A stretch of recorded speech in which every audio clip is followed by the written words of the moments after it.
G'day, it's Doug here from Mornings on Sunshine. It's good to be hanging out with you today. Got a great conversation with you with our good friend Craig Hunter from Kalamunda Christian School. He's a principal, all things education. We're going to dive into it now. When it comes to the testing, what's the difference like between that standardized testing and diagnostic testing? Is it like just, is there more psychological stuff in the background or stuff? That's a good question. I think that certainly the standardized tests are looking across a range of things. When you think of numeracy and literacy and sounding out syllables and phonemes, and so it's almost like going across a range of indicators where they're at. And if we see it as like, okay, here's a diagnosis in all these areas, this is how we can target them and support them and help them learn. So that's a really important thing for parents to understand. These things are diagnostic. Yeah, I do think sometimes we over-test some schools where it's like, and I was chatting to my wife today, and she was like, some kids, it's like, it's almost, it can be self-reinforcing. Yep. So we've got to make sure that, to use your words around psychological, that they feel loved and supported through it. Yeah. That we don't make them feel like, wow, you're really bad. Like you really don't know a lot, do you? But when they come into school, there's a whole range. You know, you've got some kids that have know their numbers and able to spell and write, and other kids really don't know that at all. But that's what school's for. Yeah. This is where you're at, and we can help you. And kids can learn very fast. Yeah. And teachers are professional. So I think the psychological one is a tricky one. Yeah. Certainly we have testing with, like this year we're doing screening with speech pathologists and with OTs. Yep. So not quite psychological, but we are picking up things, you know. So we're starting to pick up, is there potentially a neurodivergent diagnosis? Are there some other things going on? Yep. So that's where that psychological thing's going on. Is there some delayed, is there some other issues going on here that we need to know about, and that we can support the parents? I think as a parent, just remember that everything we're doing is to help you, to help your child.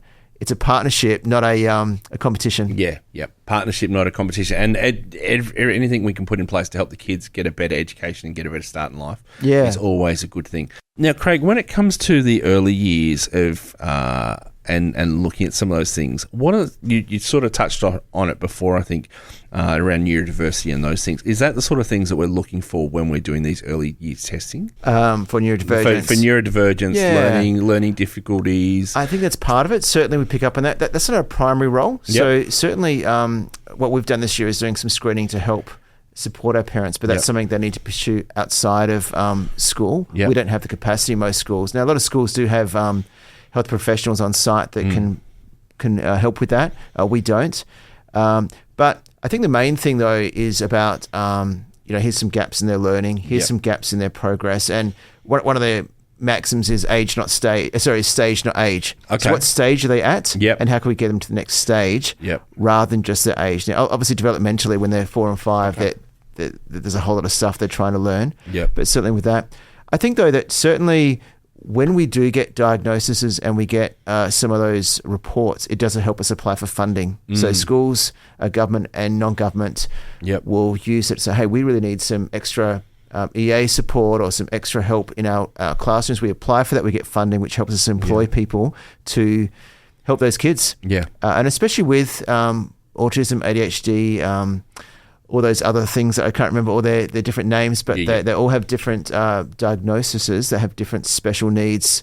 Even trauma, big thing now, kids with trauma, and just finding ways to support them in their learning. So rather than fix them, we're there to support them, and those testing can even help us with some of those things as well. Yep. So when they're doing the testing, like, is the testing more an observation, or is it, hey, let's put together your alphabet for us? Like what because we're not talking about year 12 testing. No, we're talking about early years of testing. We're talking about basic reading skills, basic writing, and basic maths skills. Yeah, that's learning right. Numbers and that. Yeah, no, good question. So we do have like what's called standardized tests. That means that we can't just go, I'm just going to chat GPT, what's a good test to give to a 5-year-old?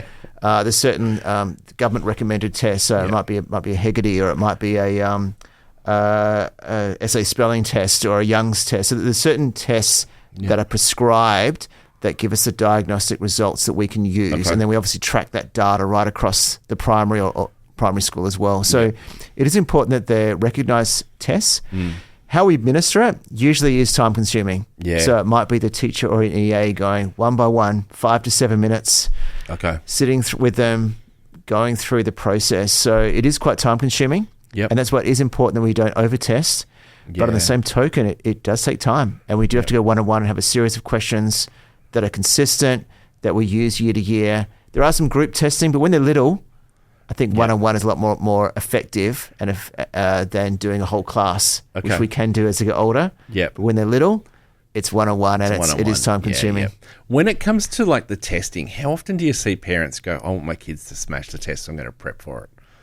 I think it depends on the, culturally. Yeah. I think our school has more, certainly in our school, I don't see that. Okay. I have been working in schools where that is a big thing, where the parents are very, will pressure their kids. Yep. Thankfully in Australia, we don't have that, like we see in Singapore or Korea, where they're going to cram schools to try and prepare their kids to pass the kindergarten test. Yes, I know with NAPLAN, there are some testing centres and people do prepare their kids for that outside of school. But I think as long as we communicate to our parents that this is going to help them, we're with you, they're pretty fine. Yeah. It's the fear, isn't it, as a parent? Yep. What if they fail? What if they're not good enough? Yep. We're here to help you. It's okay. Yeah. Yep, put the scaffolding around the parent as well as the kids. Very important. But no, we're not seeing that. I think more and more parents understand that teachers are professionals. We're here to help your child and support them. Yep. And if we find out things in diagnosis, then that way we can help support them rather than that means that they've failed. Yeah. It is tough though. Let's be honest, as a parent, we often do compare our kids to others and go, developmentally, my kid seems to be behind in all these key areas. Yep. We do carry that as parents and it's tough. Yeah. So I am sympathetic towards that. How often do these tests they take away and either the kids or the parents then go, like, well, my kid's an idiot or my kid's dumb or whatever. Yeah. They get this sort of label and they kind of feel like they carry that through life. And even some of the diagnoses we can wear as labels. Like, and I'll give you an example. So for me, I was never diagnosed with dyslexia as a kid. It wasn't a thing that was around when we were kids. But as I've later on gotten into life and I've worked with kids with dyslexia, I've gone, I struggle with the same things that they struggle with. Yeah. But it's not a defining factor for me in my life. I can't do things because I am dyslexic, if that makes sense. Yeah. Whereas I wrestle with it, I struggle with it. There are times I've got to work really hard to get over it. Yeah. Whereas I see sometimes we can pick up a label like a dyslexia or an ADHD or a whatever, and sometimes it can almost be the factor that says, I can't do this anymore. Yeah. Is that a concern that we have in schools when we're doing this testing? I think it's a really contested space. Yeah. And it's like, hi, my name's Doug and I'm dyslexic. Yeah. It's like, great to meet you, Doug, who's dyslexic. Yeah. And I think that this is the challenge. The diagnosis help us. Because if we know someone's got ADD or they've got delayed learning or whatever the condition is, we think, okay, let's put supports in place to help them. Where I think you're right, where it falls down. Yeah. And it also falls down in sometimes we go, let's put all the ADD kids together. The old fashioned, so we used to stream a lot. So we've gone away from streaming because we recognize sometimes that means that, I'm in the dumb group because you put them in the low group, and then they don't think they can do better. The kids in the high group go, well, I'm smart.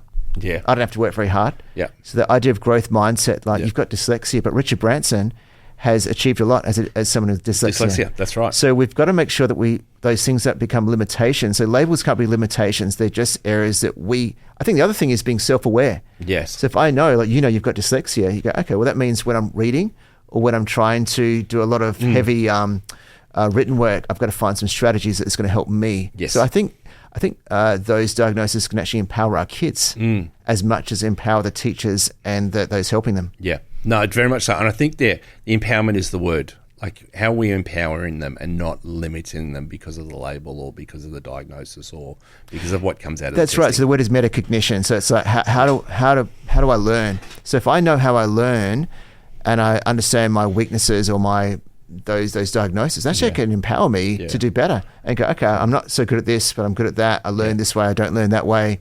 That's actually a powerful thing for a young kid to know about themselves as well, I think. Yeah, no, that's great. When it comes to identifying the strengths or weaknesses that our kids have, how can we transfer that into supporting them at home?